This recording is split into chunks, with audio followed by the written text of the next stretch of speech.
What do we do when we're not comfortable? Are we able to sit with our own discomfort and work it through before we begin to express that to our kids? Because that's a really important step, especially when we have kids with anxiety, because they're looking for cues from us to know that they are safe and that they are competent. Yeah. Yeah, and it's hard as a parent because I think there's that line that we kind of teeter between wanting our kids to be safe and wanting our kids to be comfortable, and sometimes those things we can get mixed up. Yes. Yeah, absolutely. Hi, this is Danae. I'm the founder of Simple Families. Simple Families is an online community for parents who are seeking a simpler, more intentional life. In this show, we focus on minimalism with kids, positive parenting, family wellness, and decreasing the mental load. My perspectives are based in my firsthand experience raising kids, but also rooted in my PhD in child development. So you're going to hear conversations that are based in research, but more importantly, real life. Thanks for joining us. Hi there, and thanks so much for tuning in. Last week in episode 318, I talked to Dr. Eli Lebowitz. Eli, or Dr. Lebowitz, is an expert in child anxiety, and he created an innovative program that teaches parents to change their approach to help improve their children's anxiety. If you haven't listened to that episode, go back and listen to that before you tune into this one. This conversation with Eli around changing our approach as parents to support our children's anxiety really got my wheels spinning about how the way we parent our children impacts our children's anxiety. Now, that's not to imply in any way that we cause our children's anxiety, but are there things that we can do differently if we do have a kid that tends to get anxious and tends to get nervous? I heard this quote recently, which was, "The kind thing to do isn't always the most helpful." Sometimes when we're trying to be kind and keep our kids comfortable, it can actually maintain the anxiety or even increase it. So today we are exploring in a more casual way this idea that the way we approach parenting may in fact have an impact on child anxiety, or maybe not. Niro Feliciano, who was my guest in episode 309 on contentment, is chatting with me today. She's a cognitive psychotherapist that specializes in anxiety, and she's also the mom of 4 kids. In our chat today, she and I are talking through some questions that I received from you all. If you have a child that has an anxiety disorder or a child who is neurodivergent and may have anxiety related to that, especially as it pertains to sensory sensitivities, your approach may look different. In fact, your approach is probably going to look different no matter what kind of kid you have, because we're all parenting in a way that is unique to our own families and authentic to ourselves. In this episode, I toss around the words gentle parenting, conscious parenting, intentional parenting, positive parenting. Speaking broadly, these are constructs that are not really well defined.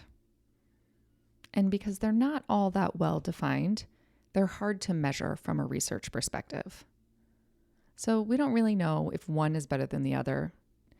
Honestly, I don't even really know how some of them are different from one another. In one way or another, these all refer to a type of authoritative parenting, which is that middle of the road approach, which is something we do have good solid research about. Authoritarian is the dictator style, do it because I said so. Permissive is anything goes. So the way that I think about intentional parenting, gentle parenting, positive parenting, conscious parenting, all these different names that we're tacking on, is that they're all different varieties of authoritative parenting. In general, they refer to this idea that we have to give our kids room to make decisions for themselves. We have to give them power over their own lives. But we also have to give them boundaries, and we also have to set limits. And we strive to be respectful in doing that. So today we're talking more about how do you set limits and boundaries and expectations while being respectful, especially if you know it's going to make your kid uncomfortable. In this chat, Niro and I are taking your questions through our lens as mothers, but also through our lens as mental health professionals. That's not meant to say that this is prescriptive in any way, shape, or form. As I always say, Take what works for you and leave what doesn't. I want to thank PrepDish for being a longtime sponsor of the Simple Families podcast. PrepDish has been a staple in our home for many years now. It's a PDF that arrives in my inbox every week. I click it. I always scan right down to the super fast menu because that's my favorite. And I order the groceries that I'm going to need for the week, which are outlined in a very simple ingredient list. I add those to my online cart and I order groceries for delivery. At least that's what I'm doing right now in this season of life. And then when they arrive, my partner and I do the meal prep together. With the super fast menu, it takes less than an hour. Having the bulk of the cooking prepped in advance like this really sets us up for success during the week when we have less time to get the meals on the table. It has lightened my mental load in so many ways. If you want to try it out, go to prepdish.com/families. That's prepdish.com/families, and you'll get 2 weeks free. Without further ado, here's today's episode. Hi, Niro. How are you? I'm well. How are you? Nice to see you. Good to see you too. I'm glad to have you here today talking a little bit more about how parenting styles may impact or influence child anxiety, or maybe not. I mean, certainly there are things that we can do to help a child work through anxiety, but different kids are different, right? Even as a mom of four, the things that I've done to help one child have been futile for another child. And we have to look at the needs of the child and how they respond and figure out the best way forward. And I do think we can use research based practices in addition to that gut feeling to Mhm. determine what may be the best course of action. Yeah. And I think one of the reasons it's hard to know of the impact on our parenting is I think there are a lot of different terminology for parenting thrown around, especially among my listeners, gentle parenting, intentional parenting, Mm, respectful parenting, conscious parenting. And all these things, they're very similar in nature. But one thing is that they're not easy to measure from a research perspective. right. And I think that that lends to the variability in Hmm. that parent's perception of what that means, what is, um, how it's gonna apply to that specific child and that child's needs and their situation. So, yes, there is that component of gut feeling, but also to look at, okay, we've been trying it this way, and how has it worked? Yeah. Right? Is this the approach that we wanna continue to use? Have we seen it to be effective? Is my child moving through the anxiety, or are we seeing that anxiety increase? And that may be our best measure of, do we continue along this path or look for another way to work within this situation? Right, because we aren't necessarily choosing a parenting style that we like, but also one that fits and lands well with our kids. Right, and that's actually helping them, right? Yeah, So even though maybe they appreciate a certain approach, is it actually helping them to step into the potential that they have? And certainly, are we addressing the issue rather than exacerbating it? So we have to look at that as we are choosing this parenting style, because just because they like it or it's comfortable to them doesn't mean it's serving them either. yeah, absolutely. So I've been thinking about this for a while, but this summer I sent my kids to camp, and the first week of camp, it was a sailing camp. And something came up with my son that made me sort of think twice about what the quote unquote best way to handle it would be, because I don't really ever think there's a best way. We just Mhm. kind of pick one that feels right at that time. But at the sailing camp, you have to do a swim test on the first day, which means you have to go out in the 65-degree Long Island Sound, tread water for 2 minutes, and swim a certain distance. That And sounds horrible. oh, it sounds terrible. I do Oh, not like cold water. Really don't like cold water. no. Like for me, I would have been miserable doing that. And um, the other part, so when they told me this, I kind of raised an eyebrow because you have the option of wearing a life jacket for this swim test. Hmm. So I'm kind of like, what is the real value? You don't even actually have to be able to swim. Mhm. You just have to be in the water for this period of time in order to pass the swim test with or without a life jacket. So I think my wheels started spinning about this sounds really uncomfortable and really not even informative about how safe a kid is in the Mhm. water, unless they're just trying to test water safety. Right, right. Or So resilience, in those type of right, temperatures. Right. which What I are think I would have failed. Yeah. That would have been a big F for me too. Right. So yeah, I think that I had a little bit of that doubt in my head, right? Thinking like, well, what is the purpose of this? Right. And whenever we experience that doubt as parents, that I mean, I think our kids feel it for Mhm, sure. mhm, So my son pretty much avoided our public town pool last year because it was so cold, and I also did avoid that as well for the same reason. You could probably call that a sensory sensitivity, being sensitive to the mhm, cold. But that's just something that we've always both had in common. So when this came up, I knew that it was going to provoke some anxiety for him. We talked about it in advance, so it wasn't kind of sprung upon him on Monday morning. And the whole way there, he was very quiet in the back seat. I asked him how he was feeling. He said he was feeling nervous about the swim test. It mhm, was, you could tell it was all he could think about. He's mhm, kind of overwhelmed and consumed by it. And I said to my husband, I was like, "Do you think that we should just tell the counselors to let him out of it or like find a way to get him out of it?" And I knew that my gut told me that that wasn't the right answer, mhm. but kind of my discomfort with witnessing his discomfort was, let's just avoid it. Do you ever Mm. feel that? Of course, of course. We don't want our kids to suffer, Yeah. unless we really see a purpose in it, right? And in that moment, you had doubts about the validity of that test, and Mhm. was it really measuring anything at all? So, was the suffering pointless Yeah. in that case, right? So, I think those doubts are warranted, definitely, and I would probably be thinking the same thing, and I would be thinking, "Is this gonna make my child sick?" Because I have one kid with asthma. When one person gets sick in this house, everybody gets sick. Sticking them in cold water, I would have many different doubts. And at the same time, there would be part of me that said, all right, this is what we signed up for.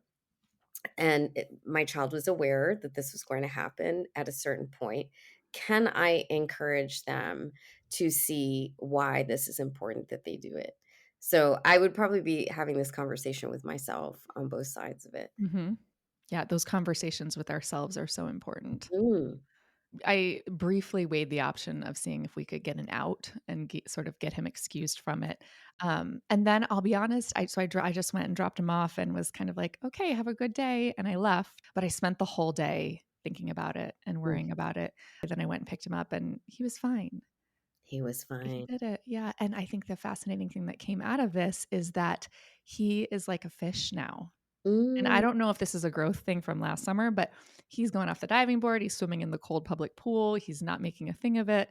right. Um, so that I feel like even though maybe there wasn't a lot of value in the swim test per camp, that maybe there's some value in kind of working through that anxiety.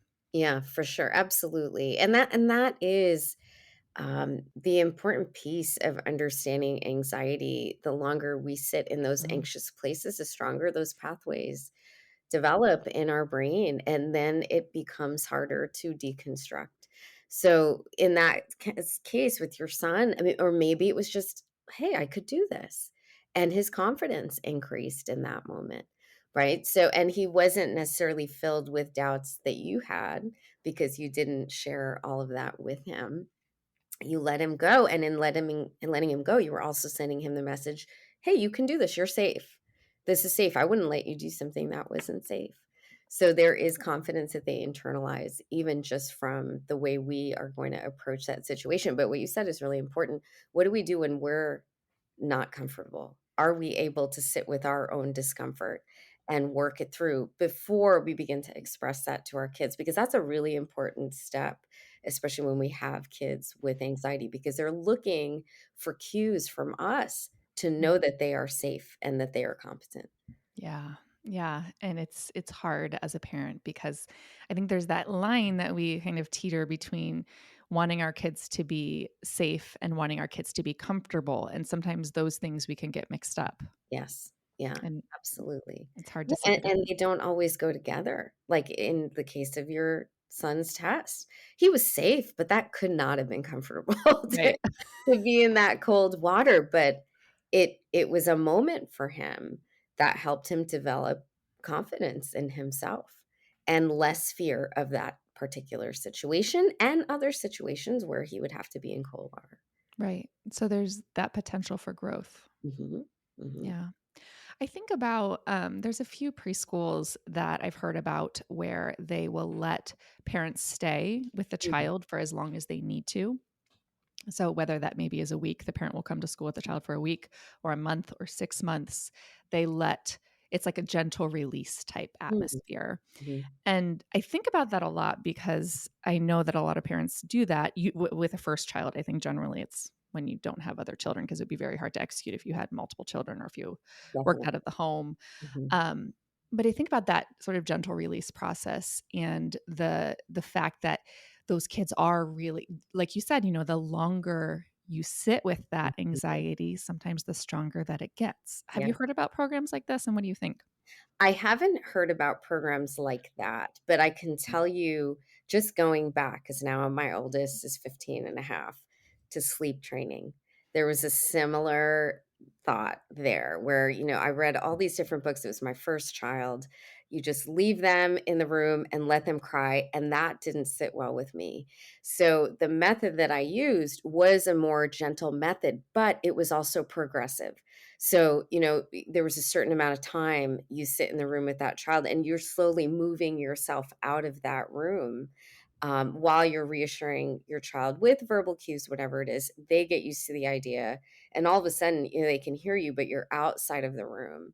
But if I had sat in that room the entire time, or kept picking at my child, whatever it is, one, I think it would have taken 10 times longer, which, I worked through my all my pregnancies and after I had children. I didn't have that time. But I also think it would have been much harder for that child to acclimate to a different environment had I been there the whole time.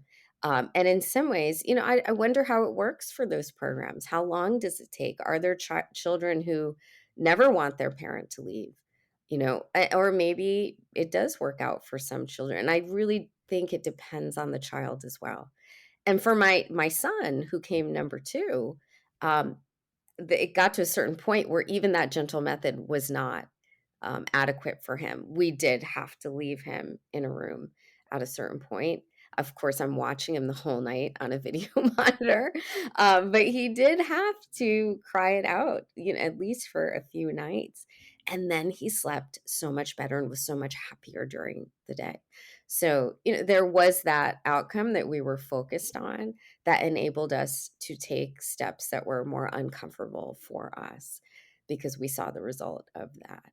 Yeah. So I really do think it depends on the child, but if that child is anxious and that is their comfort, or even we can call it sometimes a crutch, um, I do think it's gonna take longer in that case if there's no progressive, Right. um, plan to help them develop that independence. Yeah. Well, and I think about programs like that. And I mean, even just the situation that you explained, and thinking about how much of our decisions and our process is influenced by our lifestyle. How many Mm, kids do you have? Do you mhm. have to work? Those sort of things. And which makes me think, are working moms with 4 kids like yourself, are you less gentle, intentional, respectful than maybe a stay at home mom with 1 kid? I can tell you myself, 100% I'm less gentle and respectful because I don't have the time a lot of Right. times, and there are positives to that and also challenges to that Right. as well. There are a lot of times we are running in our schedule. All 4 kids play field sports, so that's a whole other beast that we tackle when they're in school, and there's situations that I would love to stop right then and have a conversation with my child about it, but we don't have the time to do that. So we have to keep moving in that moment. And that may be hurtful to the child, but we don't really have a choice because other kids also have to get to where they need to go. I might need to get to work.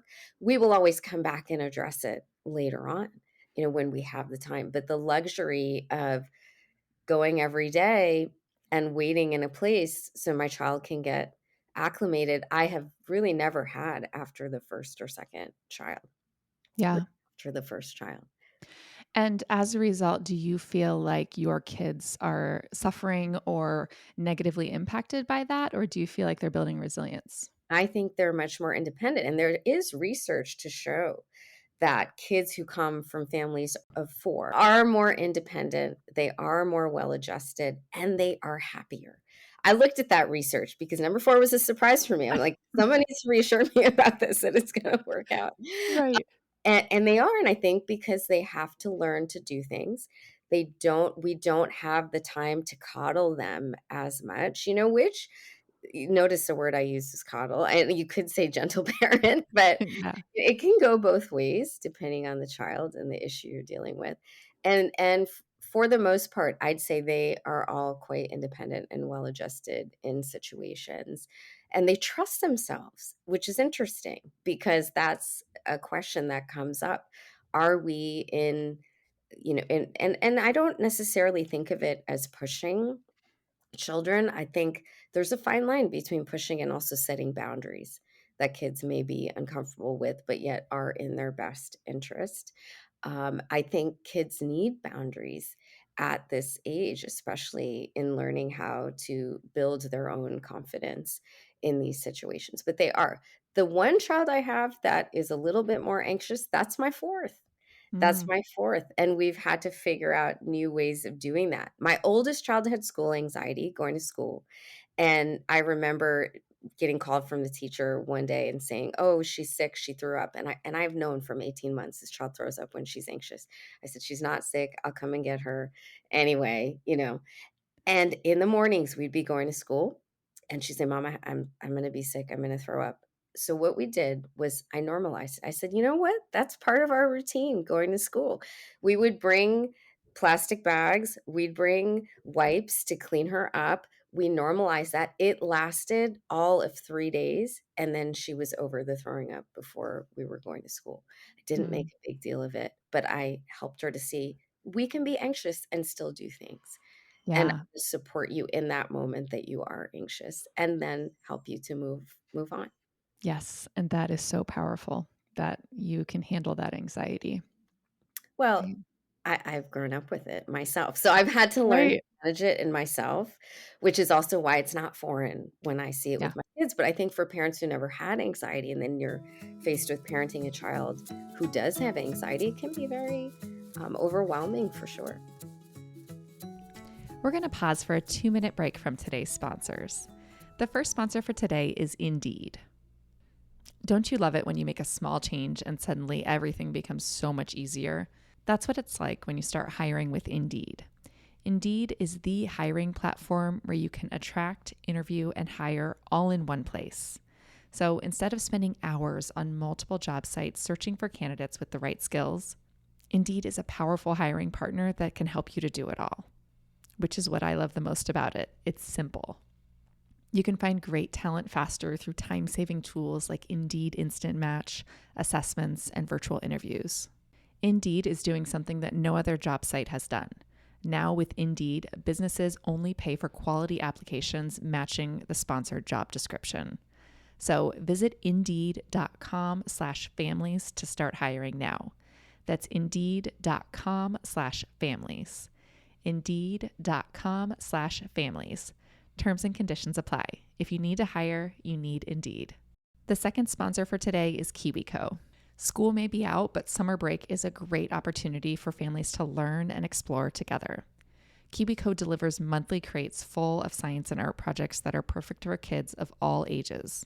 You can build stomp rockets and kites, explore the science of trees. Every month brings a new adventure in science and art. We had a box recently where my kids turned our dining room table into an air hockey table, a real working air hockey table. It was so much fun. So make summer a new learning adventure every month with KiwiCo. Get 50% off your first month plus free shipping on any crate line with the code SIMPLE at kiwico.com.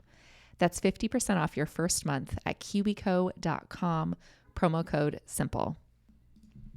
There's no long-term commitment and you can pause or cancel anytime. If you're looking for something to keep your kids challenged during the summer, KiwiCo does the legwork for you. Thanks so much for supporting our sponsors. Back to my chat with Niro.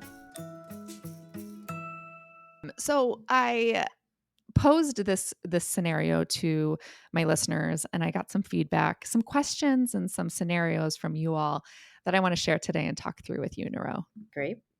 Okay, so here is the first one. It says, my daughter is a shy, upfront personality, but gets comfortable quickly. She's Mm, super picky about summer camps, mostly adult group management styles.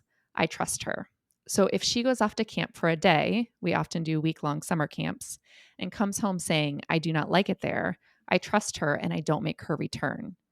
She has a good gut instinct for which adults to trust. But yesterday we went to a camp and we couldn't find the entrance. It was a few minutes of awkwardly walking into a weird hallway and then going out and around a parking lot, etc. She was ready to go. In these situations, I have to push her a little.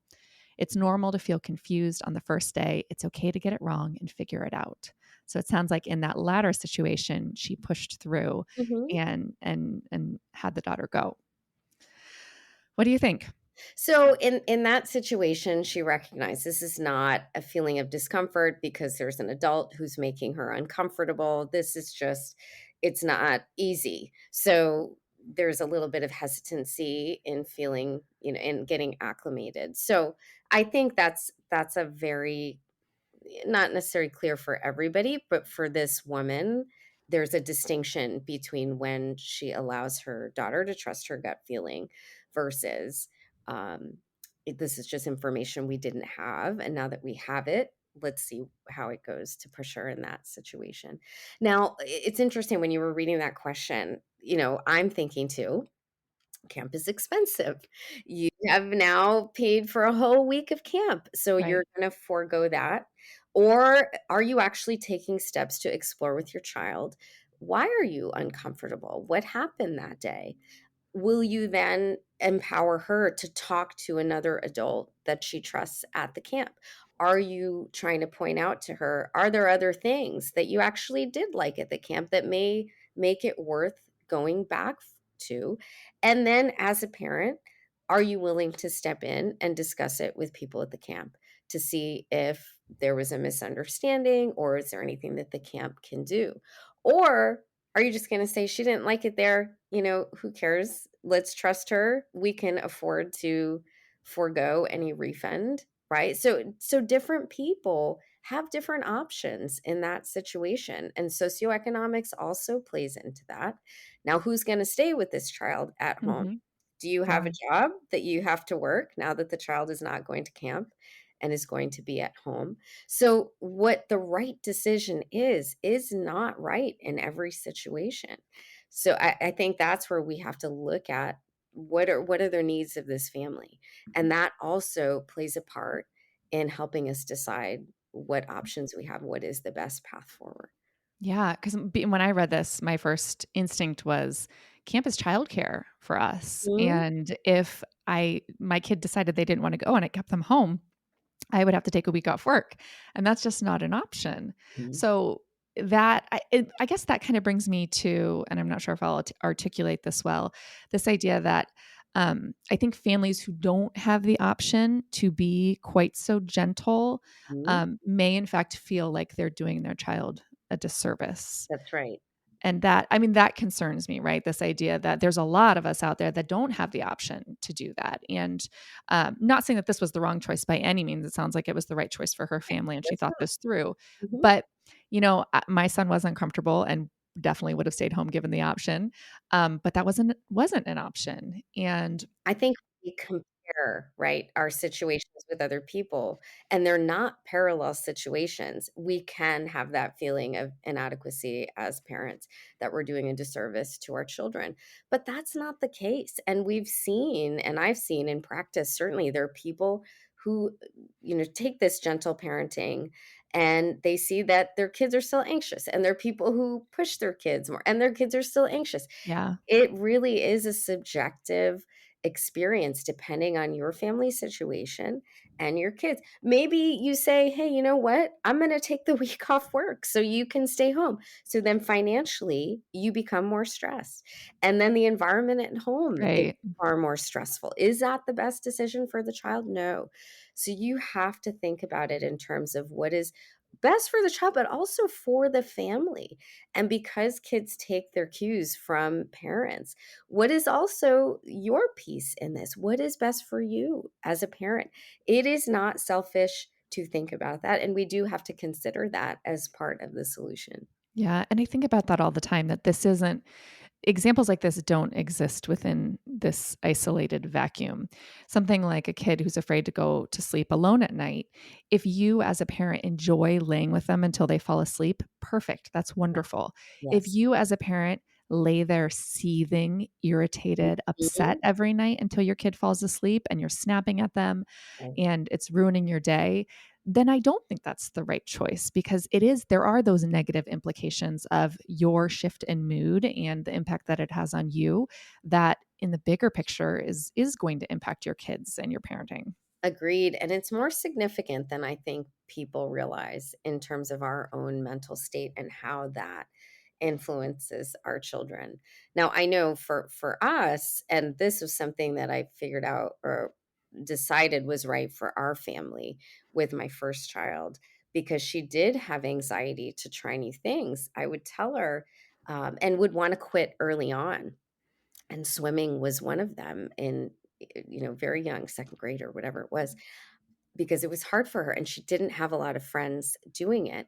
And I said to her, "Look, you can quit once," because I knew what the anxiety was about, right? I didn't deem it a situation that was unsafe for her or mentally unhealthy for whatever reason. There wasn't aggressive coach, whatever it was. It was her anxiety. I said, "You can quit. Absolutely. Once you've completed what we've paid for." Right? And then at the end of it, if you decide you don't wanna do it again, that's fine. I respect that. And part of that for me was that my kids are very privileged. They're growing up where there's not much that they don't have that they want. And I for me, that's a very important value for them to understand, that once we pay for something, unless there really is a serious problem, in that case, that's fine. Um, there is a level of commitment that I want you to understand when you decide you wanna do something. Yeah. Now she swims for her high school team, and Um, it's 10 years later, whatever it is. So and it's one of the best things that has happened to her was her ability to swim. yeah. Let's go on to the second question. Mhm, So, I have a history of anxiety and panic attacks. So, when I had my child, I know that avoiding the situation is the worst thing to do.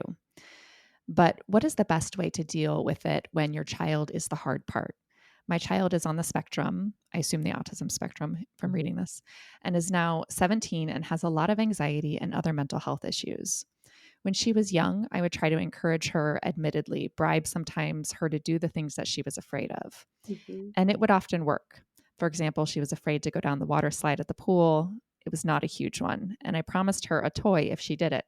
And when she did it once, she realized it was fun, and then she would do it all the time. It was just getting over that hurdle. But honestly, I have no idea if what I did was right or not. She's now 17 and has so much anxiety that we've had to pull her out of school last year.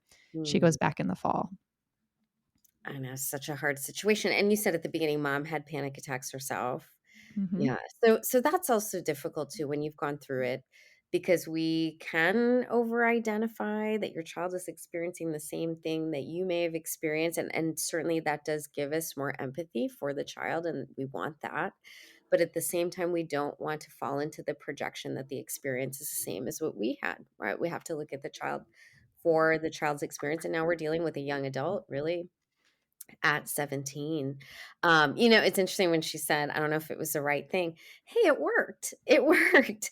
And although we don't always encourage bribes and extrinsic rewards, we want kids to develop intrinsic motivation. As parents, most of us do that at some point, and if the initial incentive can help get over whatever the fear is, and then they can continue without the incentive, fantastic, it worked for you. But now, as a 17-year-old, and certainly with, as we were talking about neurodiversity, right, that this Hmm. child is on the spectrum, there has to be more. Just thought in terms of what you can encourage. Now, school is a big one, and that's usually when I tell parents, you need to intervene with some professional help if those daily life tasks, the things that kids are required to do become very difficult, like going to school. So, I wonder, have they enlisted the support of a therapist? Is exposure therapy an option for this child? I have gone into high schools with students that I've worked with and done exposure therapy in that high school with the child to get them acclimated to school. So, there are options to help that child. But again, approach each situation differently. Going to school is different than going and hanging out in a movie theater where kids may have anxiety. One certainly has more consequences if they're unable to do it. So I would say create a little bit of a hierarchy in terms of what you want to address first. And some of those other things may be taken care of in the process. Yeah. But yeah. You brought up so many important things, and I think when I read, I'm not sure if I did it right or not. When I Mhm. read that, I was thinking, I'm wondering if maybe she's blaming herself a little bit for this anxiety based on the decisions that she Right. made. Yeah. Um, but if you have a kid that's, especially a kid that's neurodivergent, and often kids who are neurodiverse tend to be more likely to suffer from anxiety for a multitude of reasons. Maybe it's sensory overload, which Sure. is often huge for kids on the spectrum. Maybe it's really not understanding language quite as well and not feeling like they're not as comfortable in their environment because they're not completely understanding what other people are saying and the social scenarios. There's a lot of different Absolutely. elements that I think can play into anxiety for neurodivergent kids, Hmm. and getting professional help for that, to understand that and to unpack that a little bit, I do think is super helpful. And I'm glad that you brought that up, because I think so often as parents, we think we can help our kids through everything and we want to be that helping hand, but sometimes we need more.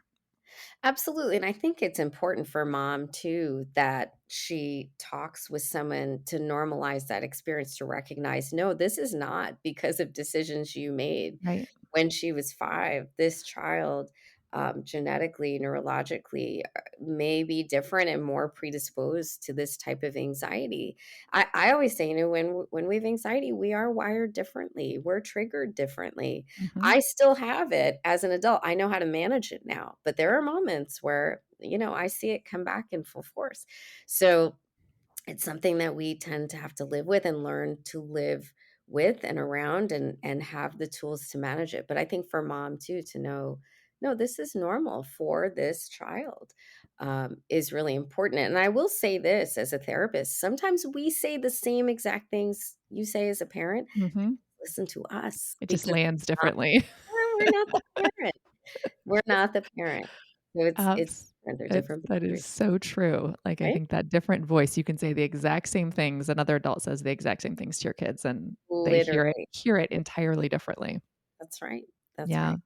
And I will say that I have absolutely bribed my kids through situations like this. Like she Of mentioned, like, I'll course. give you an ice cream cone if you go down that water slide, and then they're going down the water slide all day. That is so familiar to Yeah. me. Now that kind of thing I would use in a situation that was not so super important, I guess, just to Mhm. encourage them to get over that hump. And a lot of times it will work. I remember when my son was, I think he was 4, and he was afraid to ride a little Power Wheels 4-wheeler at his grandparents' house. And I gave him an ice cream cone to ride it around the house once. And he did it. And then he didn't get off it for the next 4 days. He Yeah. loved it. Right. So Right. I do think there are situations like that where we're pretty sure this isn't something that's going to be overwhelming to our kid. It's not something that's going to be traumatic to them. They Right. might actually enjoy it. They just need a little extra motivation or encouragement. So I don't know. I don't think that's always bad either. I don't think so either. I think it can be really helpful to help kids find that motivation that they have and see that they're capable of doing something and enjoying it. It's fine. I think where it gets tricky is where the child consistently needs that extrinsic reward Right. to do whatever it is. And I even see this today. And as kids get older on the sports field, you Hmm. scored 4 goals today, and I'm going to take you out and buy you that toy. And that is where, I start, Wow. For teenagers, even? these kids are going to middle school, I've seen it. Wow. It is that. Yeah. And then we don't develop that intrinsic motivation and confidence. And then there's such a disappointment when you don't. Hmm. And here now we're looking at kids getting older where if you the whole game you get a goal, that's a big deal, right? So Yeah. they start to develop their own self-perception and self-worth based on whether or not they can accomplish what needs to be accomplished to get their reward, and that's where it gets dangerous. Right. And it's not always or even often possible to accomplish some of those No, goals. no, no, Yeah. And no, then and defining that failure based on someone else's arbitrary goals, that feels that's right. Rather scary. than the And sad. effort and that you put in and what you did do when you were out there. Right. Or having fun, God We're forbid. having fun. We're having fun. There's Right. a novel concept, right? Yeah. Yeah. All right. The next question. In my observations, my husband and I are way less accommodating than many of our friends. I also have the impression that our kids are less anxious in many ways. In my gut, I've wondered if it's because we tend to give them less choices and often push them out of their comfort zone. I also joke to myself that someday my kids will be in therapy from us pushing them too much. It's a fine balance, and I definitely rely on my gut. And sometimes we make mistakes and have to apologize for pushing too hard on something. But I do feel strongly as I watch what feels like more and more kids tend to be hesitant and nervous. Mhm. Well, we are seeing anxiety at record proportions, Yeah. in young people and in teenagers. We have seen a trend for kids to go to college and wanna transfer right away. Mm, And part of it is it anxiety or is it lack of resilience? Because they haven't had to work through anything because we've accommodated it. Julie Lythcott-Haims writes a lot about this in How to Raise an Adult and mhm. the idea of helicopter parenting, and there is a fine line, Yeah. when we're having this discussion in that helicopter parenting, kind of accommodating for the child for whatever it might be. But it was funny, she said, "I'm worried my kids are gonna your kids are gonna therapy for some reason or other." Right. We should all accept that at some point, and that's okay. Yeah. It's not exactly true, but, Yeah. you I can't think necessarily predict what is gonna cause your kids to need therapy. right. And, I think her question at the core is it what we're doing is the reason that we have less anxious kids? And it's hard. You can't compare your family to the family next door because you were dealt a very different hand of cards. Your kids have a very different genetic predisposition, which influences how Right. anxious they become. That's absolutely right, and also, I looked at that a couple different ways. Could it be that your kids just aren't as sensitive to having anxiety as maybe other kids are? Or are you, instead of the word pushing, are you setting boundaries that enable them Mm, to thrive? That's what I would say too, because sometimes when the parenting is very gentle, the boundaries are loose and we can't always see them. um, and boundaries are really important for kids to be able to kind of know the space in which um, they can operate and feel safe and develop confidence. So what I heard when I was reading that was, hey, we have set these boundaries for the kids, and that has helped them to develop some confidence. It could be that, it could be a factor of both. We're dealing with genetics in terms of kids. The nurture of their environment as well may not have been as anxiety provoking as perhaps another family. We have research to show that even in rats, when an environment is unpredictable, kids develop, or rats develop, anxiety and even depression. The same is true for humans. mhm. So maybe that environment that woman had pushed the child in was a more predictable environment for the children than an environment where kids are pushed, where there's a lot of unpredictability, whether it's family stability or economics or other social factors. So the next question. So this actually comes from a friend of mine, and her just a little background. Her family, their neighborhood, they live in the Midwest, was just hit by a huge tornado. There's actually a video of that was on the news of the tornado going through the neighborhood, and you can see her house, and her house was probably like 4 houses away from the tornado, the line that it hit. So they were unharmed, but the entire neighborhood was wiped out. Wow. So she wrote, my son, who's now 7, has been insanely anxious about any and all weather since the tornado hit our neighborhood. Mm. Harmless clouds scared him every day. And you can't respectfully accommodate that fear if you want your kid to ever leave the house. My husband has been really big on getting him to go outside and observe and look at the clouds, even when he doesn't necessarily want to. He took him out on an errand to the hardware store last week, and they got caught up in a thunderstorm. It was a great opportunity for him to be out in the weather with someone he loves and trusts to help him see that it's safe. We've also been learning about clouds together so we can name and identify them. He's very slowly transitioning from fear to curiosity, which he would have not done if we just respectfully let him to stay inside until he was no longer afraid. Mm. I love that, fear to curiosity. Right. Yeah, I love that. If She we can nailed that one. encourage our kids, yeah, if we can encourage our kids to Yeah. follow their curiosity and show that fear comes from not necessarily having all the information we need to make decisions that we need to make. Yeah. Um, When when I I read that, I felt like that sounds like a little bit of PTSD.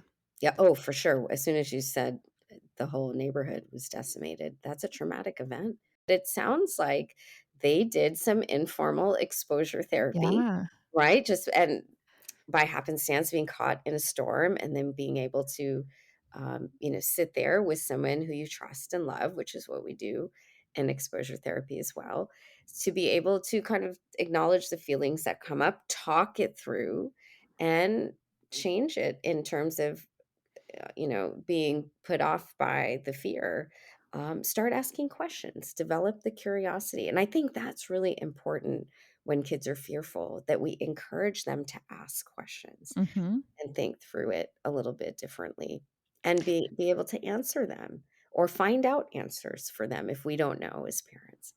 Yeah, yeah, it sounds like she did some good exposure therapy or a Mhm. version of exposure therapy and also some psychoeducation, That's right. explaining how it feels to be anxious and learning more about the things that you're anxious about, unpacking that.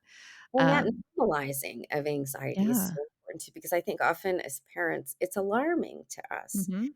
And again, the child takes the cues from us that it's alarming or it's an inconvenience, and we just have to work through it, whatever it is. But instead of sitting with it and saying, you know what, a lot of people have this now, and it is normal. And you know what, there's still people who have really high levels of anxiety that still work through it and do the things that they're actually scared of. So let's figure out what we need to be able to do that. Yeah. And I guess thinking about when your child should have some professional support or when you should have some professional support, which is always a question because so many kids are suffering and so many adults are suffering, especially from anxiety right now in the year 2022, that it's sort of like when do we cross that line, right? Like this child was able to be coached out of the house with the parent support. Now, if that child could not have been coached out of the house with the parent support, then that I would say would need some professional intervention. What do you think? Yeah, absolutely, because the child has to leave the house, and you as Mhm. parents need to leave the house too, I'm assuming. So, yeah, at that point, you're at a level where you need some support, either for you as a parent to know how to help the child differently, or actually have a professional help your child in that situation. Right. Yeah, and I do say with kids too, and I have noticed this, in practice, the sooner we intervene, the shorter the process is going to be to get them to a level of functioning that is healthier for them. And part of that is because of these neural pathways that they develop. Now, kids' brains are so neuroplastic. So they are developing those pathways at a much higher rate than we do as adults. And those pathways can also be corrected a lot faster. So, and we know that cognitive therapy is very effective for many anxieties that kids face. Sometimes you Mhm. need exposure therapy, but cognitive therapy is a great start. So, the sooner we can intervene into that thinking, the sooner we give them the tools to manage it themselves, and the sooner we stop those pathways from getting stronger. Yeah. Yeah. All right, next question. My daughter, almost 4, is terrified of the theater. She's an Mm. anxious child, at least compared to my oldest, and we've had to leave the theater twice because she started panicking as soon as the lights go dim and the music starts. Oh, Always wholesome shows for kids. I've wondered if leaving was the right thing to do. Although sitting there forcing a terrified child to sit through the show seems disrespectful and heartless. Still, should I push more? Will she be ready when she's ready?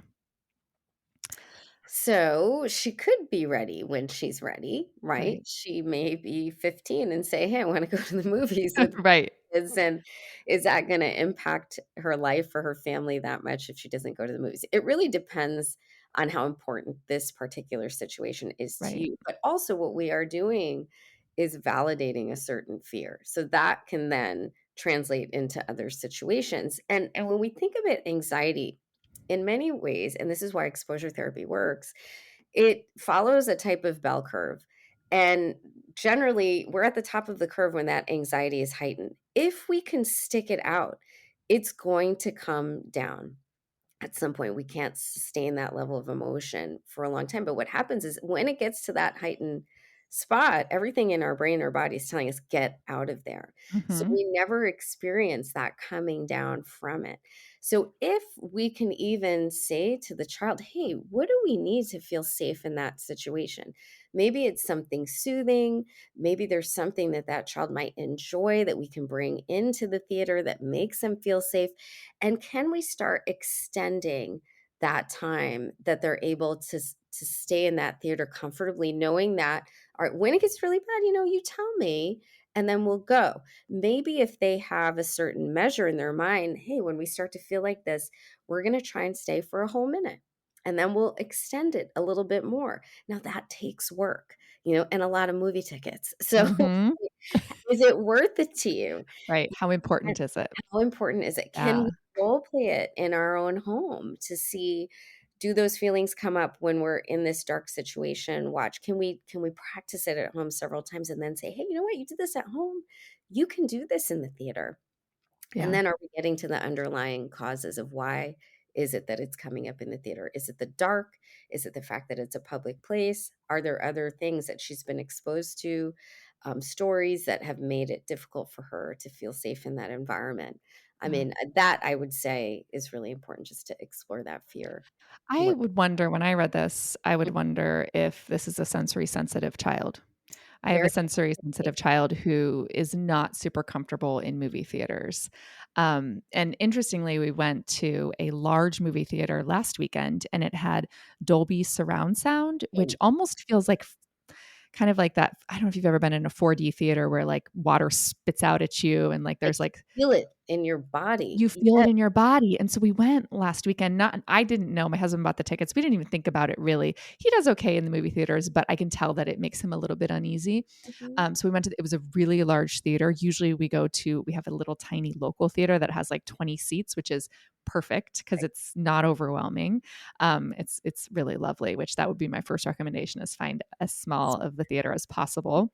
But when we walked in this big theater, the screen is just massive. It wasn't a 3D movie, but that surround sound, the minute I sat down and I felt like the thump coming through the seat, Yes. like I just looked over at him and I could see him gripping Mhm.